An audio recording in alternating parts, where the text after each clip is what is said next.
अरे क्या बताओ कैसे प्यार हुआ। पहले कयामत कयामत, उसके बाद उसने कहा चुराओ ना दिल। मैंने कहा चुराओ ना दिल, लेकिन उसने मेरा दिल चुरा लिया। सहारा मत देना मुझे, टूट जाने दो, मिट जाने दो इस गम में मुझे। मैं तुम्हारा दर्द भरना चाहती हूँ। ये दर्द तो वही बढ़ सकता है जिसने कभी प्यार किया, जिसने कभी प्यार किया। तू दिल तोड़ ले हमर हो गोरिया हो, तू दिल तोड़ ले हमर तोहरो के तोड़बोगे, तू साथ छोड़ ले हमर तोहरो के छोड़बोगे, तू साथ छोड़ ले हमर तोहरो के छोड़बोगे। बेरहम छी तू बेवफा, बेरहम छी तू बेवफा, तू दिल तोड़ ले हमर तोहरो के तोड़बोगे, तू साथ छोड़ ले हमर तोहरो के छोड़बोगे, तू साथ छोड़ ले हमर तोहरो के छोड़बोगे। बेरहम छी तू बेवफा, बेरहम छी तू बेवफा। मां शारदे रिकॉर्डिंग स्टूडियो नीरज धमदाहा।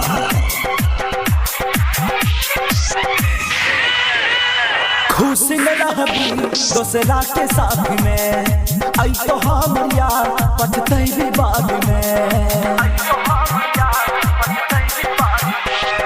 खुश न रहबी दोसरा के साथ में, आई तो हम यार पछतैबी बाद में। हमरा से कइल वादा तू तोड़ देलही गे, गलती की रहे हमर मुंह मोड़ देलही गे। तू दिल तोड़ ले हमर, तू दिल तोड़ ले हमर तोहरो के तोड़बोगे, तू साथ छोड़ ले हमर तोहरो के छोड़बोगे, तू साथ छोड़ ले हमर तोहरो के छोड़बोगे। बेवफा छी तू बेरहम, बेवफा छी तू बेरहम। अखन अहाँ सब सुनि रहल छी ज्योति फिल्म्स के शानदार प्रस्तुति। हम सब खुश तोरा पर कुर्बान कलियोगे, जिंदगी के हर एक पल तोरे नाम कलियोगे। हम सब खुश तोरा पर कुर्बान कलियोगे, जिंदगी के हर एक पल तोरे नाम कलियोगे।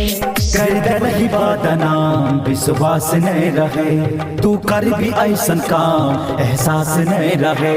तू दिल तोड़ ले हमर, तू दिल तोड़ ले हमर तोहरो के तोड़बोगे, तू साथ छोड़ ले हमर तोहरो के छोड़बोगे, तू साथ छोड़ ले हमर तोहरो के छोड़बोगे। बेवफा छी तू बेरहम, बेवफा छी तू बेरहम।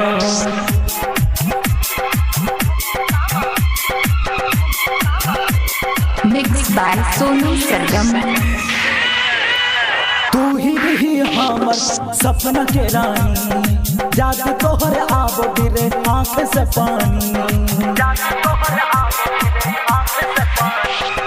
तू ही रही हमर सपना के रानी, याद तोहर आब गिरे आँख से पानी। कसम हम खाए छिए कहियो प्यार न करबै, बबलू बंजार फेरो बर्बाद न हेबै। तू दिल तोड़ ले हमर, तू दिल तोड़ ले हमर तोहरो के तोड़बोगे, तू साथ छोड़ ले हमर तोहरो के छोड़बोगे, तू साथ छोड़ ले हमर तोहरो के छोड़बोगे। बेवफा छी तू बेरहम, बेवफा छी तू बेरहम।